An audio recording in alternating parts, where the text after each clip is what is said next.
Šobrīd notiek pieteikšanās Limbažu novada iedzīvotāju padomēm, kurās var piedalīties praktiski jebkurš Latvijas iedzīvotājs pilsonis, kurš sasniedz 16 gadus. Un par to mēs parunāsim ar Inesu Vaivaru, kura ir, teiksim tā, ļoti kompetents cilvēks sabiedrības līdzdalības jautājumos. Drusciņ. Jā, pārstāv nevalstisko sektoru, kur cenšas dažādos veidos aktivizēt sabiedrību. Nu tad, Ines, ko tu teiktu iedzīvotājiem, kur šobrīd domā, ka varētu startēt iedzīvotāju padomē, kļūt par tās locekli? Es pirmkārt gribētu teikt, nebaidīties. Es ceru, ka neapvainosies mans draudzenes vīrs, bet viņš iestartēja un viņu ievēlēja, un īstenībā mēs visi ar viņu ļoti lepojamies, jo viņš ir vienkārši praktisks cilvēks, kuram rūp savā apkārtnē. Nav tā, ka viņam būtu iepriekš kādas vispār sakars bijis ar pašvaldību vai politiku, bet es teiktu, ka jebkurš cilvēks, kuram gribas padomāt par to, kas viņam ir apkārt, arī būs īstais cilvēks iedzīvotāju padomē. Varbūt tu jau šajā jomā, sekojot līdzi, esi iepazinusi cilvēkus, kuri darbojās šajās padomēs, ko viņi dara, kāda ir piemēra labā prakse vai pat sliktā prakse? Īstenībā tās padomes ir ļoti daudzveidīgas. Daudz, kas, protams, ir atkarīgs arī no pašvaldības, vai pašvaldībā ļauj būt brīvai padomē, vai viņai ir kādi ierobežojumi, cik daudz viņa uzklausa, bet tās prakses ir tādas, ka sākot no, pasākumu un talku organizēšanas vietējā kopienā, līdz pat, piemēram, sekošanai līdz domas lēmumiem. Ja? Tā kā tur tās variācijas ir dažādas, un laikam pats galvenais ir tas, ka ļautāja padomē pašai saprast, ko viņi grib darīt, ko grib darīt tie cilvēki, kas tur ir sanākuši. Tā kā arī mūsu novadā var strādāt ļoti dažādi. Katra padome ir pilnīgi atšķirīga, un tas ir pats svarīgākais, ka viņas dalās ar savām praksēm. Šobrīd Latvijas līmenī ir tāda biedrība Latvijas lauku fórums, un viņi ir izveidojuši tādus, man liekas, ka reiz mēnesī tie zvani notiek, un garš dokuments, tur jau 15 lapas ir ar kas strādā, kas nestrādā, kā ar kurām padomēm var sadarboties. Tā kā patiesībā tas arī ir tāds labs veids, kā var uzzināt vairāk par visu valsti. Un vai tu esi arī dzirdējis kaut ko par to, kāda ir tās lielākās šaubas, lielākie šķēršļi, kāpēc cilvēki nepiesakās un kā tos varbūt pārvarēt? Es arī ar vienu cilvēku, kā es braucu ikdienā ar autobusu uz Rīgu uz darbu, tad es runāju ar vienu cilvēku, un tas lielākais šķērslis ir tas, ka cilvēkiem nav cilvēku valodā paskaidrots, kas ir šīs padomes un kas ir viņu uzdevumi un mandāti un funkcijas, jo viena pat padomē teica, ka viņu uzdevums vispār, ka viņi paši jau ievēlētā iedzīvotāja padome, ka viņu uzdevums ir skaidrot domas lēmumus cilvēku valodā, lai cilvēki labāk saprot, viņi sevi definē kā tiltu, kas skaidro. Un es domāju, ka šeit arī ir bijusi tā pati problēma, ka nav cilvēkiem izskaidrots pavisam vienkārši, ka tā padome ir nevis kaut kāds tāds, atzars no pārvaldes, bet ka tā ir iedzīvotāju grupa. Jā, ka principā iedzīvotāju grupai tomēr ir nedaudz vairāk tiesību. Es teiktu, ka varbūt iespēju, jo tiesības viņiem ir kā visiem pilsoņiem. Jebkurš pilsonis jau var rakstīt iesniegumu, var iet uz komisiju sēdēm vai kā savādāk, bet šai grupai varbūt drīzāk ir vairāk iespējas, jo viņi ir kā tāds, likumīgi izveidots formāts. Kopienas balss. Kopienas balss, jā. Jā, nevis interešu grupa, bet kopienas balss jau tā kā... Jā, tas jau ir, un tas, starp citu, ir ļoti svarīgs aspekts, ko es arī pārskatot tās iedzīvotāju padomu prakses sapratu, ka iedzīvotāju padomē ir jāpārstāv iedzīvotāji, ka dažkārt arī ir tā, ka tas ir nevis tikai tas viens cilvēks, kurš tur iet ar to savu viedokli, bet iedzīvotāju padomes veido regulāri aptaujas, vai, piemēram, katrs iedzīvotāju padomes loceklis atbild par kādu jomu. Piemēram, man patīk sports, esmu sporta cilvēks, es konsultējos ar pārējiem par sportu. Respektīvi tā, ka tu esi nevis tikai kā tas viens ir tas karotājs, pa kuru visi sit tagad, ko tu tur dari vai nedari, bet tu īstenībā visu laiku iesaist arī pārējos. Tāda tā doma. Jā, ar citiem cilvēkiem sarunāties un nodot šo ziņu grupai, un tad grupa parunā savā starpā, varbūt kaut ko var darīt, prasīt pašvaldībai kādu atbalstu palīdzību, varbūt ka paši pat. Jā, šis starp citu arī tāds interesants aspekts, ko arī dalījās kā labo praksi, ka svarīgi tai padomei ir sekot līdz, kas notiek ar viņu lēmumiem, jo tas laikam ir tas, kas arī daudz satur, jo viņi saka, mēs aiziesim, parunāsim, kāda jēga no tā, ja mēs jau visu laiku esam sēdējuši visādās grupās, bet tas, ko iedzīvotāju padomes saka, viņiem ir bezmaz vai Excelis, kur viņi saraksta, kur ir 5 mūsu priekšlikumi. Tos mēs nodevām pašvaldībai, tos mēs paši atrisinājām, piemēram, un ko tālāk dara pašvaldība. Un pašvaldībai savukārt ir tā atbildība tiešām būt klāt pie tām iedzīvotāju padomēm. Un atkal tās labās prakses ir tādas, kur, piemēram, pārvaldnieks, ja? Pārvaldnieks vienmēr piedalās, ja? Un tad viņš jau varbūt var kaut kādas atbildes uzreiz sniegt. Nu, tā kā tai sadarbībai ir ar pašvaldību tādai ciešai milzīga nozīme, cik būs efektīvs tas darbs. Nu, šķiet jau, ka mūsu pašvaldība tā kā vēlās, lai ar viņiem sadarbojas. Es teikšu tā, ka es par iedzīvotāju padomēm sāku interesēties, man liekas, kopš es atbraucu dzīvot uz Limbažiem pirms 10 gadiem. Un jāsaka, ka šobrīd patiešām beidzot var just, ka ir tā interese sadarboties un arī noteikti došanās pie iedzīvotājiem un tā, bet mums bija ļoti liels diskusijas šo padomu nolikumu izstrādāt. Nemaz tik viegli negāja. Tieši tā. Un tie galvenie diskusiju objekti ir tādi, kā pašvaldība redz padomis un kā padomis pašas redz sevi. Un tur var būt atšķirības, jo, piemēram, pašvaldība var redzēt, pašvaldības politiķi kā konkurentus. Kā tie ir cilvēki, kuri veido sev aktīvu publisko profilu, un viņi var kļūt politiskie konkurenti. Tad mums bija, piemēram, diskusijas, ja tu atceries par to, kas var kandidēt un kas var balsot, ja? Kur bija tā diskusija, ka vai var balsot tas, kuram ir nekustamais īpašums. Jo pašvaldību vēlēšanās tu vari balsot, ja tev nekustamais. Šeit nevarēja. Un paldies aktīviem iedzīvotājiem, kas tiešām bija atnākuši to sanāksmu un visus šos jautājumus cēla galdā, un tad tika mainīts tas nolikums. Šoreiz apspriešana bija ļoti aktīva ar lielu iesaisti. Cilvēki interesi salīdzinoši. Esmu bijusi tādās apspriešanās, kur esmu vienīgais cilvēks. Kurš izrādīs interesi apmēram tā, bet bija labi, jā. Jā, skaidrs, jā, bet vēl man šķiet interesants tas moments, ka tomēr šīs te grupas var iesniegt domes lēmumu uz sēdi, tā kā. Tas gan man liekas, bet tas jau nav obligāti, vai ne? Nav obligāti šīs te ļoti tādas sarežģītās lietas. Par šito mums bija arī liela cīņa, jāsaka, ar domi, un tur bija tāda nianse, par ko vispār lielākās cīņas vispār notiek ar padomēm, par ko viņas var lemt vai izteikt viedokli, vai par ko obligāti jākonsultējas. Un te iedzīvotāji bija sarakstījuši ļoti daudz priekšlikumus, visi neizgāja cauri, dažas domu noraidīja, bet jāsaka, ka te laikam mēs varētu būt labais piemērs Latvijas mērogā, kur diezgan daudz tās tēmas ir salikts, par kurām iedzīvotāji drīkstēs izteikt viedokli.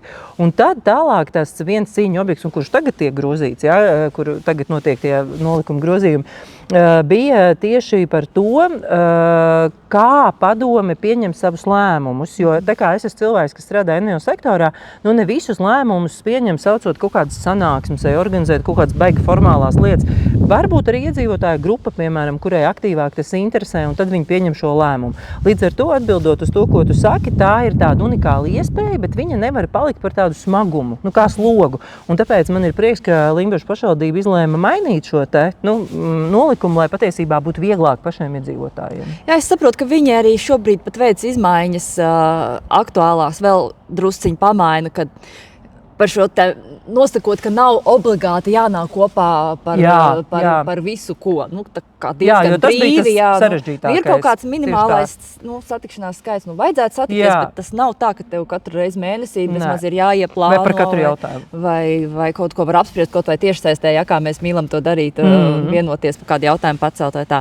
Bet, sekojot līdz šim projektam, mans tas secinājums tomēr bija tāds, ka, likt vai nelikt tās tēmas, par kurām iedzīvotāji padome drīkst izteikt vai nedrīkst. Neviens viņas nevar apturēt, ja viņi vēlās. Viņi var, labi, it kā oficiāli vērsties pašvaldībā, bet var taču parakstīt vēstuli prezidentam kaut vai tiesības sargam, ja kaut kas neapmierina. It kā jā, bet man liekas, ka tur tas nosacījums vairāk bija, par ko ir pienākums pašvaldībai jautāt viedokli. Respektīvi, ka, protams, mēs jau ik viens varam vērt vaļā, es nezinu, laikam tās darba kārtības ir publiskas, bet nav tie dokumenti vairs publiski. Agrāk tie bija publiski, man tas ļoti palīdzēja, jo tad es varēju apskatīties dokumentus publiski, man interesē vai neinteresē, jo no tā nosaukuma jau tu saprast nevar. Un mēs jau it kā visi varam sekot līdzi, bet kurš to dara, kuram ir laiks to sekot līdzi. Un tāpēc tā ideja bija tāda, kad nodefinēt kaut kādu obligāto minimālo standartu, par ko tad iedzīvotājiem jāprasa, jo, būsim jau reāli Limbažos domē, tomēr ir bail no iedzīvotājiem. Nenotiek mums te iedzīvotāju fórumi vai kaut kādas milzīgas plašas diskusijas par tēmām. Līdz ar to, ir mazliet tāds satraukums, vai tiešām tās iedzīvotāju padomes arī pati doma redz kā jēgpilnu instrumentu. Vai tas būs tā kā ķeksītim, kur ir un atkal pažēloties, kā neviens nepiesakās un nenāk, vai tomēr būs tāda mērķtiecīgs ieguldījums viņu attīstībā. Jā, bet tas ir atkal nākamais jautājums par šo pieteikšanos un iedzīvotāju iesaisti, jo tehniski, teorētiski padomas bija jau iepriekšējā pirms reformas, piemēram, Limbažu novadā, tieši visos daudzajos Limbažu novada pagastos bija iedzīvotāju padomas.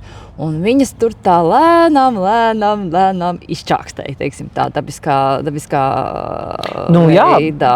Tā interese zuda. Un jautājums, kas pietrūka, kas mainīsies, kas būs savādāk? Lūk, te ir tas jautājums, kad es pirms 10 gadiem palūdzu pašvaldībai, kur ir kontakti visām iedzīvotāju padomēm, lai varētu kaut kā sadarboties, man neko neiedeva. Ja?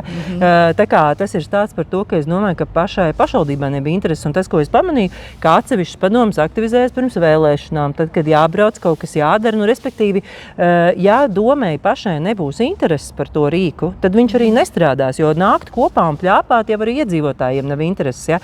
Tāpēc ir ārkārtīgi svarīgi. Un tas, kas vēl ir interesants moments īstenībā, ko citi, tur ir jautāja, kas nestrādā, par ko mēs arī diskutējām tajā sanāksmē ar pašvaldību, bet tur īsti nesanāca to mainīt. Redzēs, kas pieteiksies. Tā baža ir tāda, ka ja piesakās daudz pašvaldības darbinieki padomēs, tad arī tas darbs nebūs efektīvs, jo iedomājieties, kā iedzīvotāju padoma būtībā ir par kaut ko, kas pašvaldībā nesanāk vai būtu jādara savādāk, vai jauns jādara. Un paši domas darbinieki jau nevar pateikt par sevi. Ja? Un tas ir tas, ko man arī zvanīja no vienas iedzīvotāju padomas. Viņi prasīja padomu, ko darīt, jo viņiem nāk pagastu pārvaldnieks un bremzē visas viņu idejas. Pasaka, naudas nav, nekas nesanāks, nemaz neprasiet tālāk un tam līdzīgi.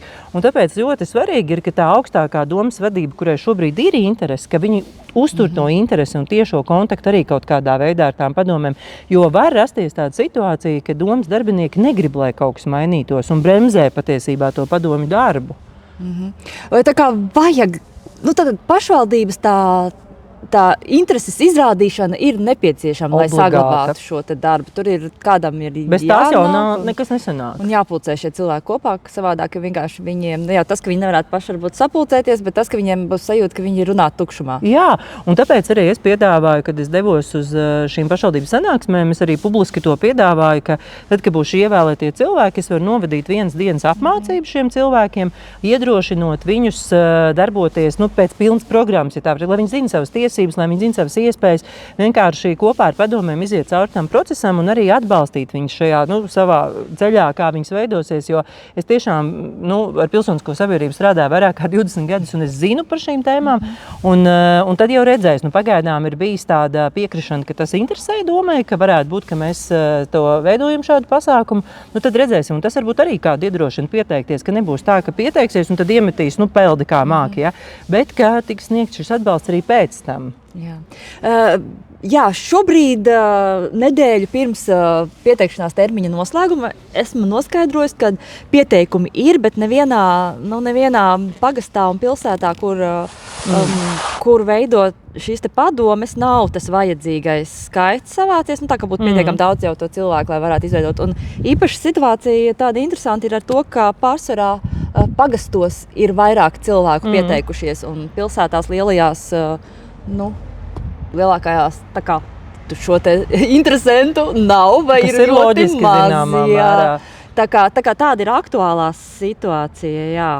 Kā tas ir loģiski, tāpēc, ka pagastā cilvēka tā apkārtējā vide ir ap viņu apkārt. Tas ir ap viņa īpašumu, ap viņa māju. Pilsētā mēs šeit esam tūkstoši, un tad ir jautājums, kāpēc man it kā ir jāatbild par tiem citiem tūkstošiem, vai ne? Kāpēc es būšu tas cilvēks? Un līdz ar to arī es domāju, ka tā dinamika, jo es esmu redzējis, kur mani arī bija uzaicinājuši uz Jelgavu, kur viņiem veido šīs iedzīvotāju padomas un apkaimi kopienas, ka tām apkaimēm es arī, nezinu, kur Limbažos varētu būt, tādi gabaliņi, ja, kas varētu, bet arī varētu būt, ka varbūt no kāda areāla saka kādam aktīvam kaimiņam, kas, nezinu, apsaimniekošanas biedrībā vai kā, hei, piesakies, ja, jo tad atkal būs iespēja attīstīt to savu apkārtni vairāk. Varbūt pamudinām citus aktīvos iedzīvotājus. Pasakam, klausies, tev tur jābūt ir. Tu varētu mūsu vārdā kaut ko pateikt, jā. Jo pašiem cilvēkiem jau grūti saņemties. Tas ir, jā, tā, bet ir jau Limbažos aktīvi cilvēki. Limbaži jau ir tādā ziņā varbūt ne tā pilsoniski tik ļoti aktīvi, bet kultūras dzīve šeit ir aktīva. Šeit taču ir cilvēki, kuri visādas lietas dara, un kāpēc gan viņi nevarētu būt tie, kur ir, un atbild tad kaut vai par to kultūras dzīvi, kas viņam interesē. Nav jau jāatbild par kaut kādām lietām, ko tu nezini. Nu? Un es zinu, ka mums ir daudz limbažnieku, kuriem ir viedoklis par visu. Tieši tā. Bet tad ir tas jautājums, kāpēc cilvēki nepiesakās, tāpēc, ka viņi varbūt netic pārmaiņām, varbūt viņi baidās pieteikties, ka viņus tur apklusinās, jo nav jau arī nekāds noslēpums, ka, pieņemsim, tie cilvēki, kas publiski izsakās par viņiem, kādreiz raksta riebīgs komentārus, tur aprunājas muguras. Nu, tā ir tāda mazu kopienu dinamika, bet atkal te ir tāda jauna iespēja varbūt kaut ko savādāk darīt. Jā, tu tāpat jau aprunās. Pa citu iemeslu varbūt. Jā, šis nav sliktākā tēma, par ko aprunāt. Jā. Kā tu te beigās ar to nolikumu paliek? Tā kā esi apmierināta ar rezultātu? Es teikšu tā, ka man ir grūti būt objektīvai, jo man patīk dokumenti. Respektīvi, es viņu lasu, un man patīk, ka tur ir protokols, kurš būs publisks.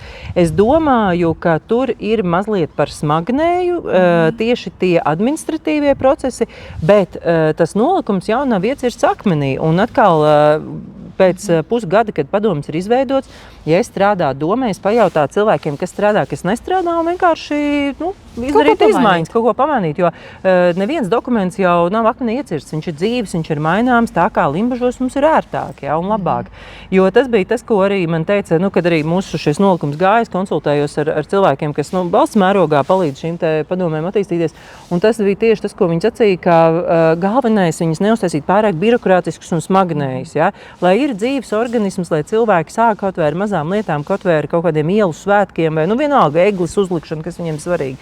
Bet tad jau tālāk izaugs līdz pārējiem. Vai apkopo informāciju par bedrēm? Piemēram. Kur ir bedres. Jā. Bet par tiem pašvaldību darbiniekiem. Tur ir tā divējādā situācija, jo pašvaldība jau mums algo ne tikai administrāciju, bet algo arī bibliotekārus, kas ir bieži vien skolotājs, kas ir sabiedrības kaut kāda vēseltie kopienas aktivizētā kultūras namu vadītājs, kur it kā, viņi vada iestādes, bet es tā kā esmu arī šo te sadzirdējusi, ka viņi tā kā īsti ļoti šaubās, vai pieteikties vai nepieteikties. Jo. Protams, jo ja viņi nostāsies pret domi, viņiem varbūt ir satraukums, ka tas vērsties pret viņu iestādi, piemēram, vai pret viņiem var vērsties, jo ir bijis tā, man arī iedzīvotāji īstenībā neformāli ir teikuši, ka pret viņiem vēršas, ja viņi kritizē, bet tie bija tādi, kas strādā privātos uzņēmumos, tā kā tā vietējā vide ir tāda, kāda ir, bet atkal nav uzreiz jālec uz lielām ecēšām, ja nav kompetences, tāpēc jau tās padomas būs daudz, var sākt ar kaut ko un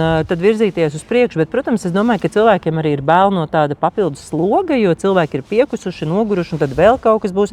Bet atkal tā minimālā programma, man liekas, pēc tā nolikuma, cik bija 4 reizes gadā var sanākt kopā. Man liekas, ka kaut kas ne pārāk daudz, tas nav tik kritiski daudz, atkal. Tā kā var jau visādi. Ir padomes, kuras, protams, arī Latvijas mērogā pamirst, kur nestrādā, kur atkal domā, tad kā viņas iedarbināt. Ir tādas, kuras ir superaktīvas, kuras tur savus logo izdomā un visu, ko tur dara. Tā kā ļoti daudzveidīgi. Jā, bet tad, man liekas, plus varētu būt tāds, ka šim te vietējām cilvēkam, kurš allaž par kaut ko sūdzās, kaut ko iesaka, kaut ko mēģina panākt, ka viņš nebūs viens. Jo tas ir savādāk, ja tu viens pats visu laiku zvani, tavu telefonu varbūt jau kaut kur kāds neceļ, bet ja jūs esat jau grupa, tas būtu tāds labs atbalsts. Un tad, piemēram, viena no padomēm arī lasīja, ka viņi, piemēram, plāno veidot pat attīstības biedrību, jo tad viņi var piesaistīt kādus projektu resursus. Un tas atkal ir tāda labā praksa, ko padomes saka, ka ir kaut kāda administratīva izdevuma. Piemēram, kaut vai ceļu izdevuma. Labi, Limbažu pilsētā es aizietvaru, ja es esmu ievēlēts uz to sanāksmi. Bet reģionā, pagastā tev ir jābrauc, tie ir tev reāli nekādu, tu piemaksā par būšanu tur, vai ne? Un kāpēc gan doma nevarētu, piemēram, iedot kaut kādu nelielu budžetu, kur var sekt ceļu izdevumus, kaut vai to kafiju nopirkt, kaut kādas elementāras lietas vai kaut kādu brīvu tādu, tas nemaksātu tik daudz, ja mēs tā skatāmies kopumā, tur es nezinu, 10 reizes 500 eiro, piemēram, bet tas cilvēkiem atkal dotu to atbalstu un tādu sajūtu, ka viņi ir pamanīti, ka viņi ir svarīgi un ka viņu dalība ir būtiska. Tā kā tas ar man liekas. Es saku, daudz tie rīki ir domas rokās, viņi nav tik daudz kā dārgi vai laikietilpīgi, bet tādi, cik svarīgi tas ir. Jo, ja doma beidz katru katru sanāksmi ir tās, nezinu, vai kāds pieteiksies, nezinu, vai kaut kas notiks. Ja mēs jau sākam ar tādu attieksmi. Man jau liekas, ka doma ir salīdzinoši cerīga. Cerams.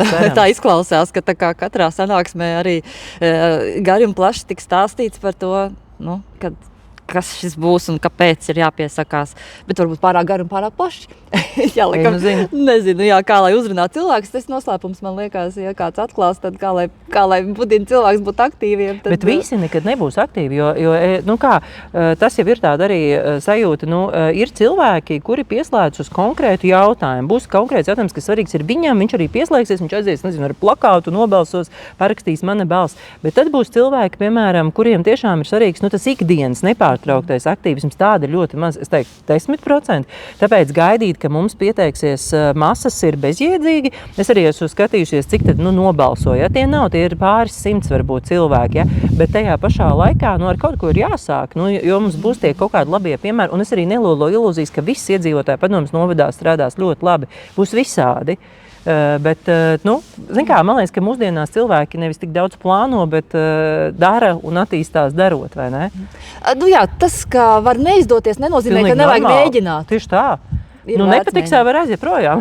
Bet citu par šiem te aktīvistiem, kad es viņus satieku, tos, kurus es zinu, ka neliek mierā citus, jo viņi redz, kur ir problēmas, kur ir vajadzības, ko mēs bez viņiem darīt pirmkārt. Bet otrkārt, viņus satiekoties, kādreiz apjautājos, tiešām ir tā, ka pēc tam tev nāk kaut kādas ļoti negatīvas sekas un kāds tev tur traucē dzīvot. Bet zini, kā parasti atbild, ka nav nemaz tik traki. Zini kā? Es reāli domē esmu bijusi 10 gadu laikā. Pirmo reizi, kad es šeit ievācos un man vajadzēja reģistrēt īpašumu zemes grāmatā. Un otro reizi es biju, tad, kad es gāju maksāt par savu apdrošināšanas polisi, tad, kad es strādāju skolā, kad man bija tā iespēja pirkt par savu naudu apdrošināšanas polisi. Vairāk man ar domu sakaru nav bijis. Līdz ar to, kāds var būt ietekmes mehānisms aprunāšana. Un, protams, ka viņa nav patīkama. Man nav patīkama, kad es arī zinu, ko un kā runā. Limbiši gana mazi, Vai varbūt tas ietekmē tavu bērnu, piemēram, kaut kāda attieksme pret tavu bērnu mainās, varbūt tavu bērnu sāk aprunāt dēļ vecākiem. Tas nav forši, bet tāda reāla ietekmē, ko tev var izdarīt. Protams, man ir zināms handikaps, jo es nestrādāju šeit, man nevar darba vietā ietekmēt. Bet kāds varbūt baidās, ka tur atlaidīs vai kā savādāk. Cilvēku dzīves ir dažādas. Tāpēc es tā īsti viņus nevaru par to tiesāt, ja tā var teikt, bet, jo tās pieredzes ir negatīvas arī, protams, bet tajā pašā laikā es redzu, ka ir ļoti daudz foršu aktīvu cilvēku, kur visu ko grib mainīt. Un tad es teiktu tā, ka šis ir tāds viens mēģinājums, kuru var pamēģināt.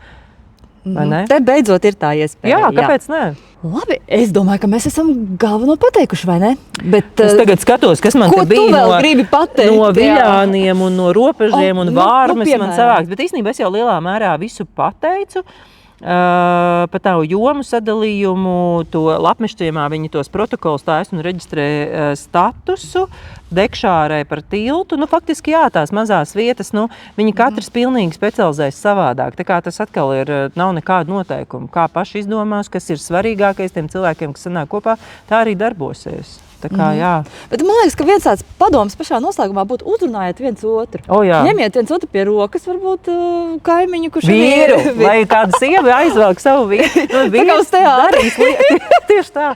Vīrs, lai darbojas iedzīvotāju padomē, ideāli. Vai savus radiniekus iesaistīt, radiniekus veidojot ģimenes padomus. Tieši tā, mierīgi. Kāpēc? Galvenais, varbūt nav tik svarīgi koncentrēties, domāt par to, vai es tur būšu pievērots, vai man tur veiksies un kā tur tas viss būs, bet vienkārši aiziet un pamēģināt. Ja nekas, neko. Var atteikties vienmēr. Tieši tā. Ir mehānisms, kas notiek jāatsakās. Jā. Tā kā viss kārtībā, jā.